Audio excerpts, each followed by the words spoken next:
Welcome to Shifting Schools, episode 229. This episode is sponsored by Flexispot.com, the maker of ergonomic furniture. Check out their latest furniture and save $20 on their new E7 Pro Plus standing desk with height adjustability from 22 inches to 52 inches when you use the offer code SHIFTING20 at checkout.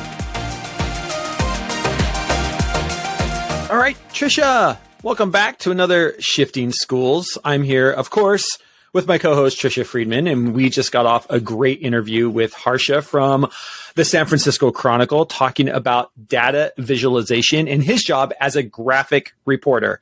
Trisha, what was one thing that kind of stood out to you in this interview? Harsha really brings to life for me when we're advocating for holistic learning, when we're advocating for interdisciplinary, planning math and ELA teacher together. If we're not telling our learners about how that type of thinking and that type of learning is actually tied to different career pathways, I think we're missing out. And Harsha really talks about how his role and the work that he does in data journalism, that's all about interdisciplinary learning and the different skills and the different understandings from a variety of subject areas. Yeah, and I love this idea. He talks about the two different places that you think about as a journalist nowadays is space versus time. That if you are writing for a traditional newspaper, you're confined by space.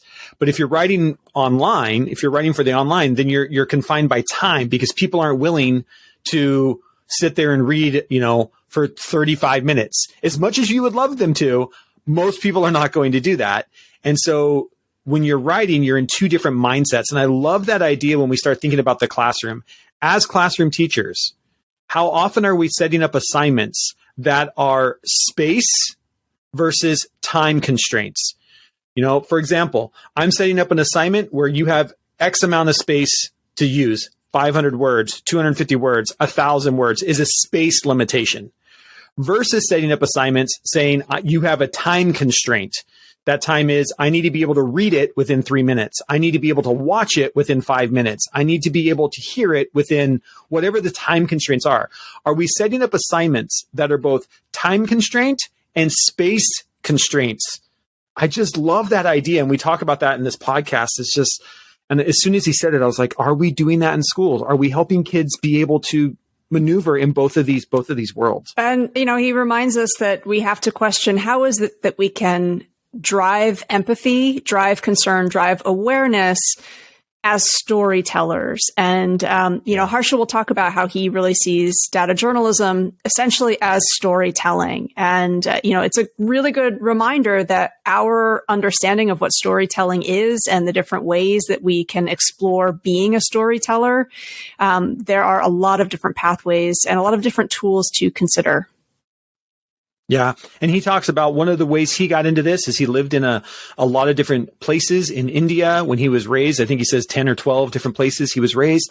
And because he moved around a lot, it got him interested in maps. And maps can tell stories. And, this is one of my passions is I love Google My Maps because it allows us to story mapping. And story mapping is a new genre. It's where we're telling stories on top of maps. It's a great place to have kids hang out. If you are a Google school, that's fantastic. If you're not a Google school, you can still use Google My Maps. And in our pathway over at Shifting Schools, we have a whole pathway on using Google My Maps to help tell mapping stories. And in that pathway, I talk about how you can upload data sets. So one of the things Harsha talks about today is this idea of the fault lines that they just did yesterday from when we're recording this. He was putting together an article around the faults around California, around the San Francisco Bay Area. But you can take that data and you can actually upload that data into Google My Maps so kids can start to visualize data on top of a map. You can do this. And in the pathway, I show you how do you find these data sets that are freely available all over the web and how you can get them into maps so kids can start looking at data, telling stories with data, seeing relationships between data.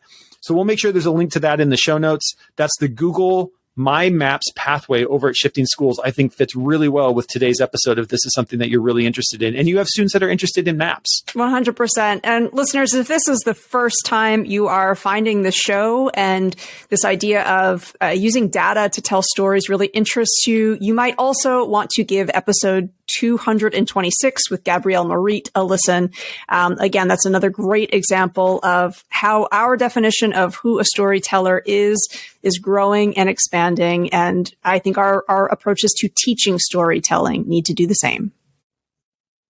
Yeah, it's such a great episode. I think you're really going to enjoy this one. Harsha gives some really great tips. I love we don't talk specifically about empathy, like you brought up, Tricia, but it's all over this episode as a skill set on being a journalist today. I'm excited for you to hear this. This is Harsha from the San Francisco Chronicle as his job as a graphic reporter. And with that, on with the show.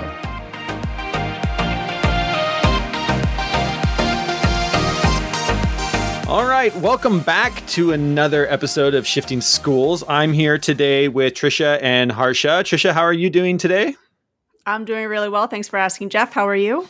I'm doing just fine. And we've got our special guest, Harsha, here today, who's going to be talking all about data visualization. This is part of our series all about data in schools, why it's important, and some of the new jobs that are around data, the importance of data visualization. Why do we need to be focusing on this in schools? Harsha, welcome to the podcast. Give us a little bit about your background. Hi, my name is Harsha. I'm currently a graphics reporter for the San Francisco Chronicle. Before this, I was working in India as a product lead for a startup that was building an environmental data platform. And before that, I was a software developer and a data journalist for a business newspaper in India. So I've been in the field of data journalism for the last couple of years. And what can I say? I like data visualization. I love that. So let's talk about that. Your whole background is through this idea of data visualization. You now work for the San Francisco Chronicle. So can you kind of maybe walk our audience through, teachers and maybe students who are listening to this, on what is your definition of data visualization? What does that mean? And why do you think this is an important tool to raise awareness? Sure. When it comes to defining data visualization, I think of what Alberto Cairo, who's a very famous expert in this domain, he's a professor at the University of Miami and has written this very famous book called How Charts Lie. He defines data visualization as a way of representing things that enables exploring, discovering, and communicating ideas through charts, maps, and other kinds of graphical representations. And I think that captures what data visualization is as succinctly as possible. Awesome. That's a great book recommendation too, Harsha. Thank you. I'm going to check that out. If our research about you is correct, you have a master's from Columbia University in data journalism. I didn't even realize that was a pathway for studying. That's right. Amazing. I know that many of our listeners will be familiar with teaching traditional journalism. I'm wondering if you could clarify how data journalism sort of builds on or breaks away from what many folks might understand about what a traditional journalist has done in the past.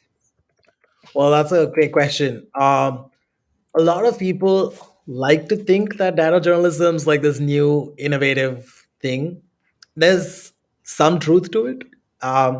It is a way, data journalism or data visualization in journalism, there are ways of analyzing and filtering large data sets for creating new stories. So you have skills that usually involve some sort of computational skills like coding or visualization, which are not skills that are traditionally associated with journalism. But you use these skills for the purposes of journalism. So in a way, it's just a type of journalism where the medium that you choose to do journalism is through data. So in a way, it is new, but it's also not new, if that makes any sense.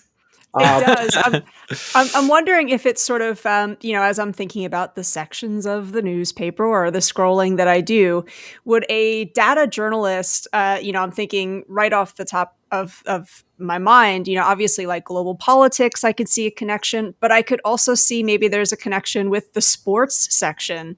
Do you tend to have data journalists working across all fields, or is there more of a, we specialize with one type of story? That's a great question. A lot of people think data is something that's associated with sports or something like politics or wherever there are numbers around. But I think the point of data journalism is to tell stories.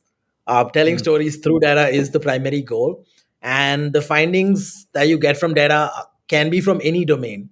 There is 538, which originally started out as a politics thing, and now they specialize very heavily in sports data journalism.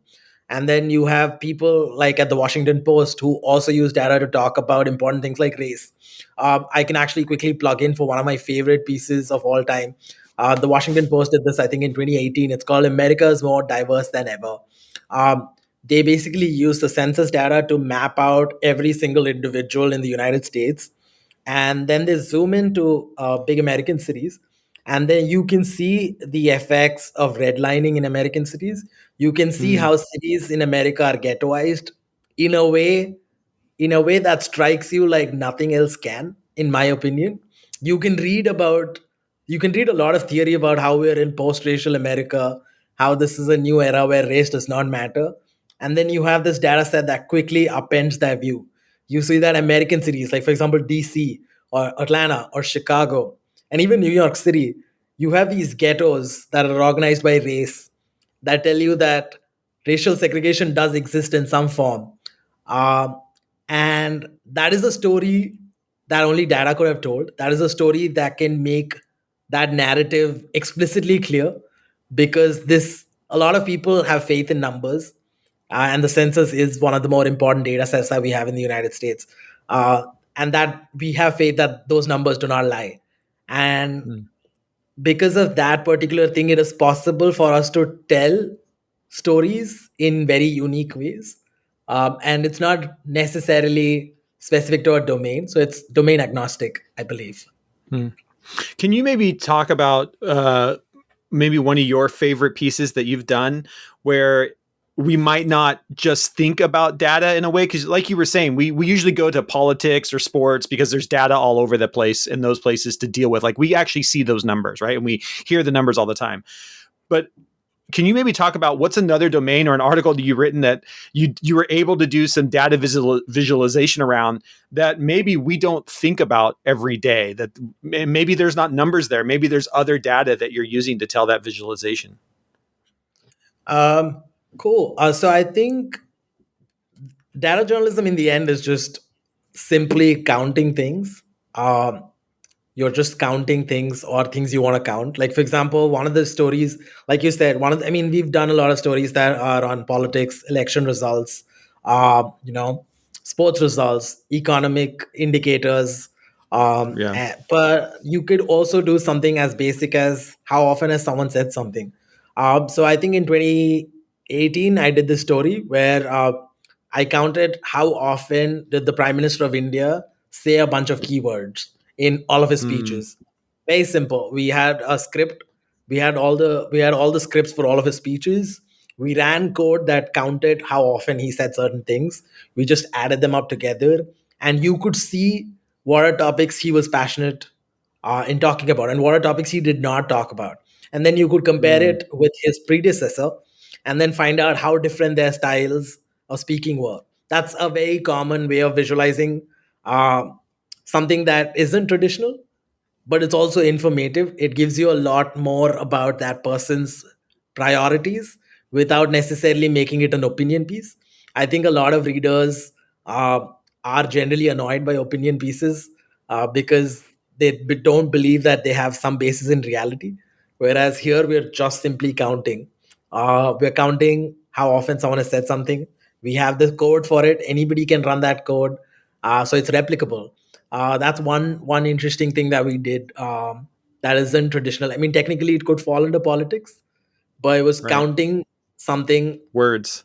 It's counting words. Yeah, it's not Wow. the most intuitive of numbers, I think. So where there aren't Yeah. numbers, you create numbers, I guess. I love that because I'm thinking, we'll have some ELA teachers, some literature teachers who will be hearing you and be thinking about the analysis that could be done with a novel in terms of looking at the words, the adjectives that are used, from different characters.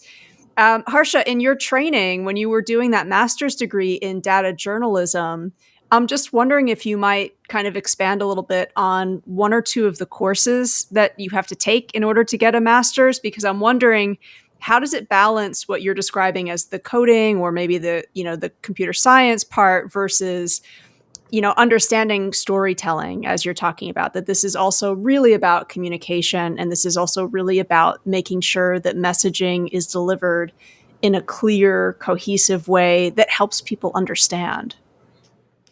So the program that I did at Columbia, the MS in data journalism, is a very unique program. It seeks to combine storytelling as a journalistic process and also teach you sufficient coding skills. Uh, and it gives you enough leeway to figure out what you want to do with it. Some of my classmates, for example, are traditional journalists. Um, they now do work that is very similar to traditional journalism, investigative reporting, but then they use numbers more succinctly. They think about how do you communicate these numbers in a way it makes sense. Like, for example, one of the most simplest things is most people do not comprehend the difference between a million and a billion.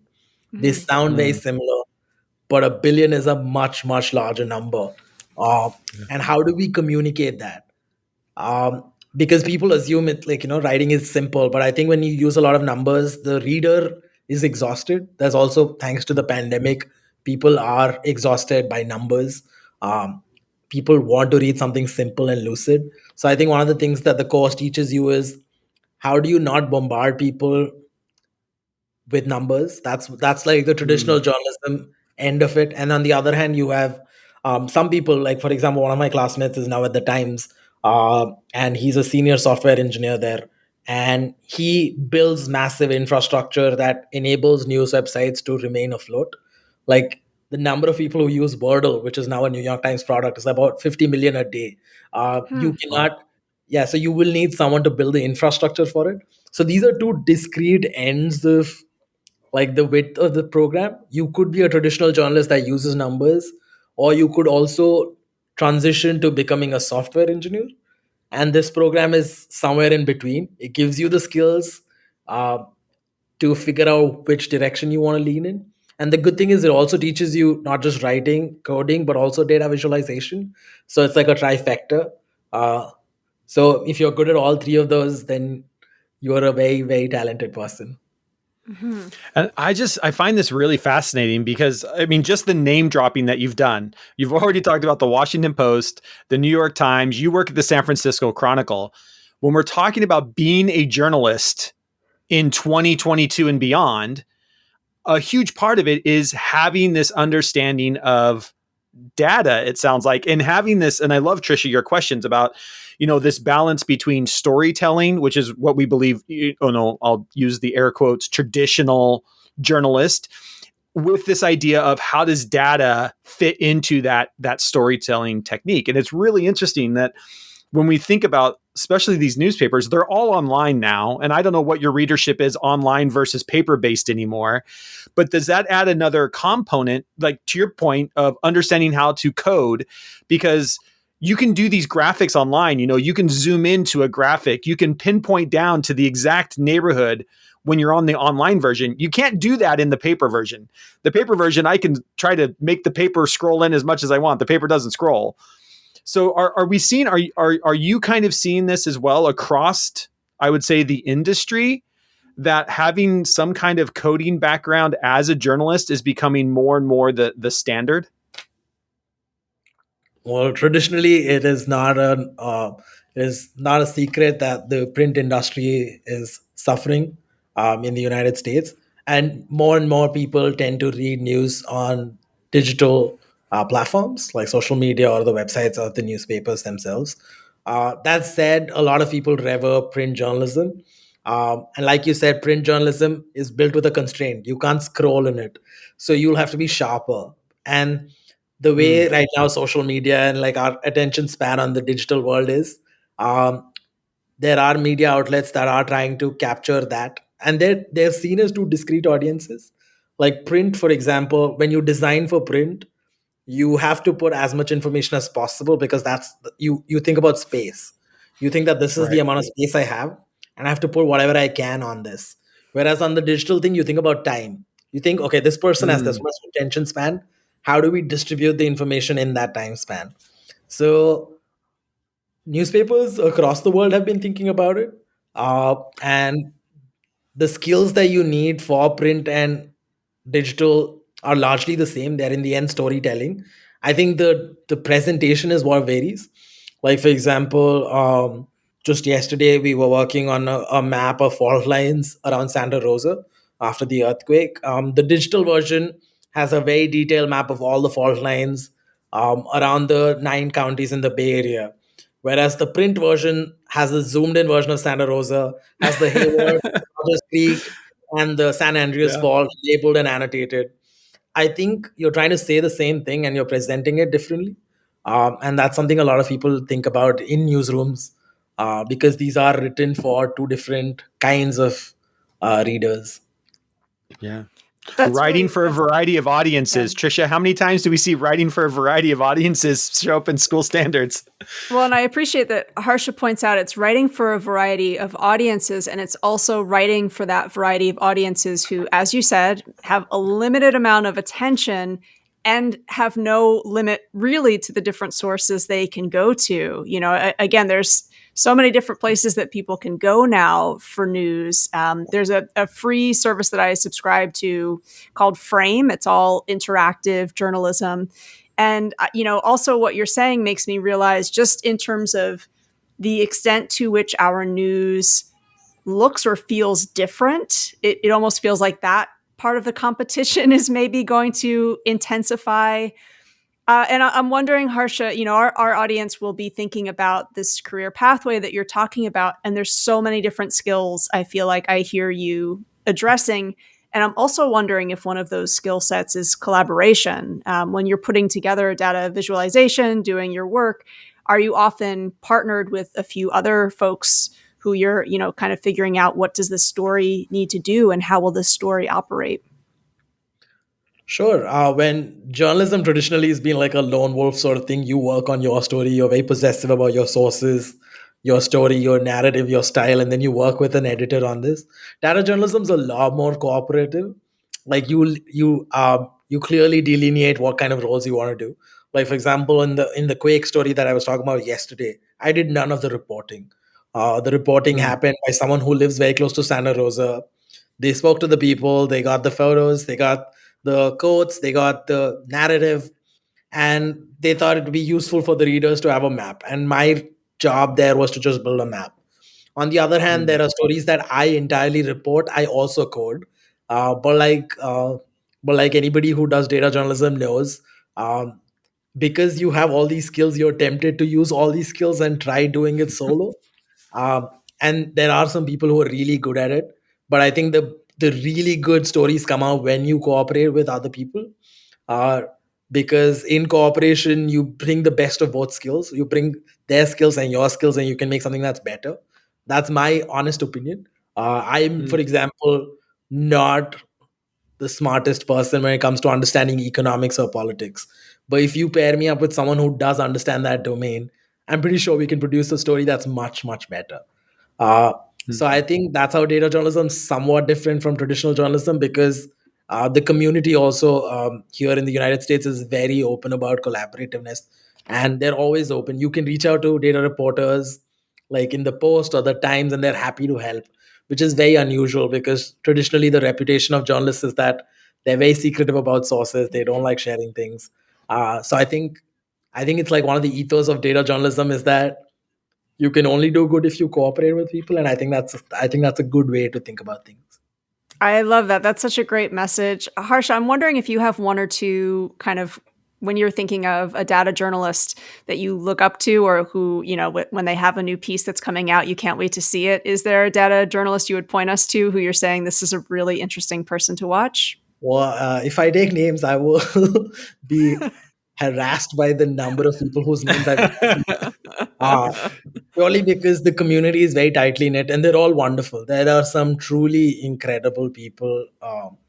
And the term data journalism itself is so expansive that there are some kinds of people who are good at, like, for example, the Reuters graphics team is incredible. They have an Mm. outlet that's based out of Singapore. They're in London and New York also, but the Singapore bureau does exceptional work. Then there are the folks in South China Morning Post, which is a print newspaper in Hong Kong, and they do the most brilliant illustrations. Hmm. On the other hand, you have folks at the Washington Post who do the most insightful Pan American maps ever. And then you have folks at the Times who are really good at producing something beautiful in such a short time. Their coverage of the Russia Ukraine war, they've been able to come out with visuals so quickly. These are all miracles, in my opinion, because it takes a lot of energy to understand what is going on in the world, be able to condense it for a lay reader who doesn't care. I think the point of a journalist is to make people care. You Hmm. convert it into a form to make people care, and then you deliver it really quickly. And I think these are like superpowers, and many news outlets have one superpower that they're really good at. So it'll be terrible if I take names. Okay. Fair enough. Fair enough. Thanks, Harsha. We've talked a little bit about some of the skill sets, and I'd love for you to, if you can, for just a second, reflect on your K-12 education, and we'll even just do kind of like your high school education. What are some of those skills? What are some of the classes that, as you kind of reflect on, were empowering to you that maybe later on in life you were like, you know what, this is what I want to do. What are some of those skills that you felt like you really were able to have a passion around, that teachers supported you in, that led you to this?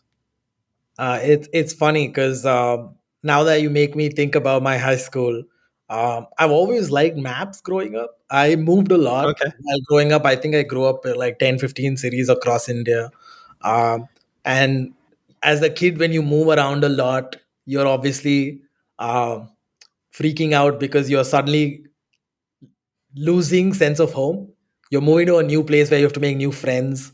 You have to understand the new city. And India is pretty diverse. They speak a different language. Cultural connotations are different. Uh, so for me, maps became like a primary way of understanding the space around me. Uh, I understood the world through maps. So for me, I was very fond of history and geography. I was always a social sciences kid. But turns out I was also good at math, which is how I ended up doing engineering for my undergraduate degree. Uh, but that said, I think in terms of K-12, the skills that you'd need to be a good reporter is, one is to pay attention. Like, I think paying attention, I don't think is necessarily a high school skill, but it's something that's definitely helpful. Be somewhat decent at writing and be able to write in a way that people want to read. A lot of people usually Mm. end up writing prosaic language that nobody wants to read. That tends to do well for academia, I think, but I like in journalism it's crucial that you write something that people want to read. One of the reasons why BuzzFeed is so popular is because BuzzFeed figured out the way that people want to read on the internet. A lot of traditional journalists might disagree with BuzzFeed's style of writing, but it is what people are reading. So I think you have to learn how to communicate. Um, and most data journalism is just being able to count. So if you know basic math, I think you should be fine. There's a lot of math that I don't understand. For example, sometimes in my role, in my previous role at Mint, my editor, who's an economist, wanted us to calculate the poverty levels of India in 2017 using this very complicated data set that the government has.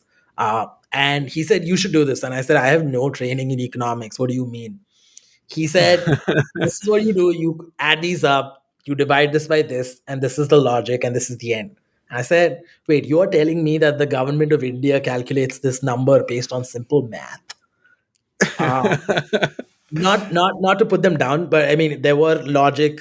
There was obviously some economic logic to deciding those numbers, but in the end, it Sure. was just basic math. Uh, And we were able to do something that the Planning Commission of India takes a really long while to arrive at. And there's like a lot of fanfare around that number. And then you're just like, what? It's just a bunch of Excel sheets and you adding numbers. That wasn't too difficult. So I think if you're good at like if you're somewhat decent at math, like if you know 2 plus 2 is 4, I think you're good enough. Uh, and I think you have to have an attention to detail. I think a lot of people underestimate how much effort goes into producing numbers. Uh, I mean, Mm. Alberto Cairo's book on how charts lies, how people misutilize numbers to lie about it. But that said, when journalists arrive at a number, they think about how has this number arrived at. They don't take the number for truth itself. They count it. Like for example, when you do the census, a lot of people assume that the population of the United States is X, some 300 million, whatever. But what they forget is that there's a margin of error. So that means there's a plus and minus, and certain communities are undercounted. For example, Native Americans are undercounted in the census. If you are going to be doing a story on counting them, you talk about how they've been undercounted. A lot of people might say the margin of error is too tiny. I don't care. I think the point of a journalist is to make people care, is to figure out why there Mm. is undercounting, and if there is a number, be clear about the caveats of it. So I think in the end, it's just paying attention, uh, being honest about what you're putting out in the world, making sure that is um, vetted by experts. And these are not necessarily skills that are taught by a particular class, but I think these are just useful skills that you learn from different subjects. And I think Mm. you just make sure that, like in this era of disinformation and misinformation, you want to be as truthful as possible. And numbers, thankfully, are a thing that a lot of people still believe are the truth, even though they forget that a lot of these numbers are often manipulated to be arrived. Numbers are something that a lot of people across spectrums believe is still the truth. So there is a ground for people to understand that this is a shared reality. Uh, I might be rambling a little bit, but I think these are just general skills. You have to be somewhat good at writing, somewhat decent at math, and you have to pay attention to detail. And it helps if you learn how to code.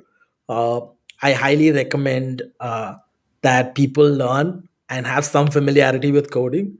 I started coding when I was in the fourth grade.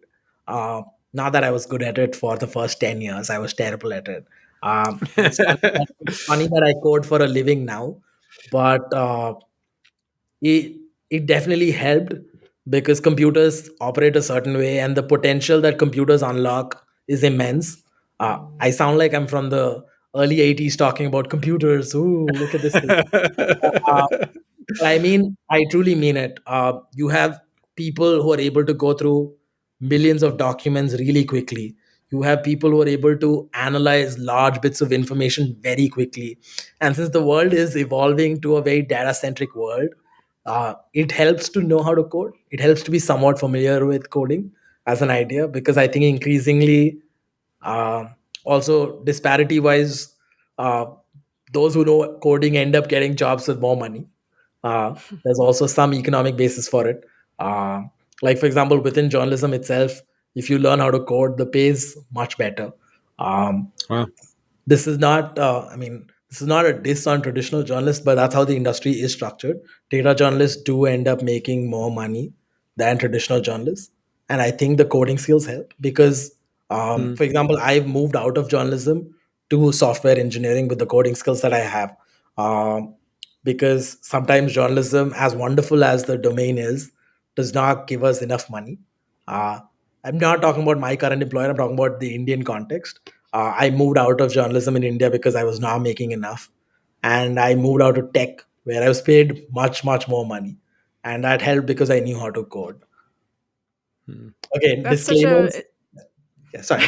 no disclaimer. You're No, it's not talking great. about your current employer. Completely Yeah. appreciate that. Yes. No, my current employer is great. I think one of the reasons I'm excited to do journalism in the United States is you have unions, which is great. Unions make sure that employees have access to things that they should have to get their job done. So you have someone fighting for fair wages so that we're not struggling, which is always a wonderful thing. We Thank you don't so have much unions in for. India. Oh, sorry. That's okay. Yeah. Yeah. Thank you so much for sharing that, Harsha. I feel like it's such a powerful message to end on what you were Yeah. saying in terms of you did coding for a decade and it wasn't quite your thing yet. And, that message of sticking with something, not necessarily having to be the best at it, but that being able to combine those different interests, see across different subject areas, and pair some skills together has given you so many different opportunities. And that's, I think, an important message for all of us to be thinking about. So thank you so much for sharing your experience. We really look forward to following the work that you do with the San Francisco Chronicle. So thank you for telling us all about this new start, this new chapter in your journey. Yeah. Thank you so And much. Harsha, if people want to reach out to you, what's the best way? If somebody wants to follow you and see some of the work that you're doing, where should they go? They could, for the work that I currently do, you can always become a subscriber for the San Francisco Chronicle. And please encourage your local media. You can also follow me on Twitter. I'm on Harsha Reports, HARSHAREPORTS. And I should be there. Don't have to apologize for the rant. That was so good. It was giving me chills over here. So that was awesome. Really appreciate it. Well, Harsha, thank you for spending some time with us. We will make sure there are links to everything in the show notes so people can reach out to you, follow you on Twitter, and go and subscribe to the San Francisco Chronicle to see more of your work. So Harsha, thank you for spending some time with us today. Appreciate it. Thank you so much for having me. It was a pleasure.